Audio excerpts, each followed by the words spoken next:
Hey guys, welcome back. This is the second video on the 1951 Chevy 3100 build series.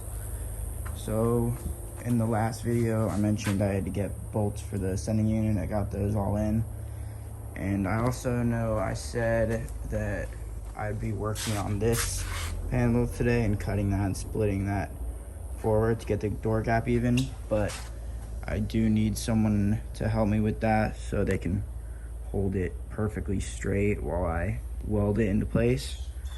But I don't have anyone with me right now, so I'm just gonna be cutting into the frame. I'll try and get a better view. I'm gonna be cutting into the frame up here. Right there, you can see it's already cut out a little bit, but that was from the previous owner, and the steering rack is still hitting. So I'm gonna be cutting that out. Some more, I got the new steering rack right here. So then I'm gonna get that all set so then I could hook the steering up and then can at least steer it, get all that set up, because obviously need that done to drive. I also have to get my exhaust manifold gaskets on, so I'm gonna do that really quick because that takes less time. So I'm just gonna get those put on both sides really quick, and then we'll get started on the steering. All right, I just got the exhaust manifold gaskets on. I also replaced that plate down there for the fuel pump. If you saw the last video, I ended up getting the wrong fuel pump, so I put the old plate back on, and I'm running an electrical fuel pump which comes in tomorrow. But both sides are on, so we'll get started on the steering now. Just to show you guys really quickly what I'm talking about. When I have the steering rack bolted up on both sides, the bolt for the control arm is just digging into the boot right there, and that's not even hooked up. So what I'm gonna do is I'm gonna cut out a little bit of this cross member right here, and probably a little bit right here, and then I'm gonna put some washers and spacers and bring this forward just so that's not hitting right there, because it's like that on both sides.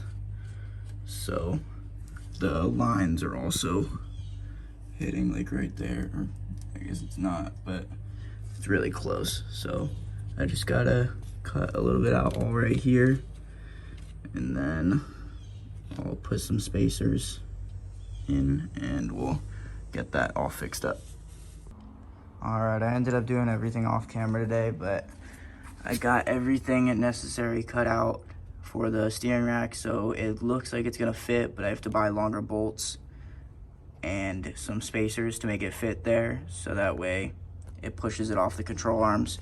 But then I got the whole front suspension torn apart, so I can get the QA1s and new lower control arms in there once the steering rack's all mounted up, make sure everything fits nice. And I accidentally broke one of the lines on the steering rack, so I had to go get that remade. And then we were dealing with relocating the alternator because it's hitting the inner fender, and then the power steering pump wasn't lining up, so I gotta deal with that, get that all fixed up so that way I can get my pulleys on.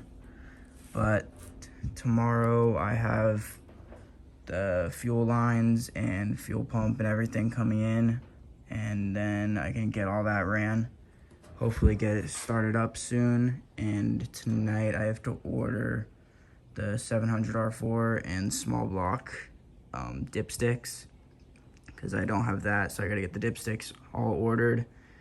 And then I have to figure stuff out for the heater bypass.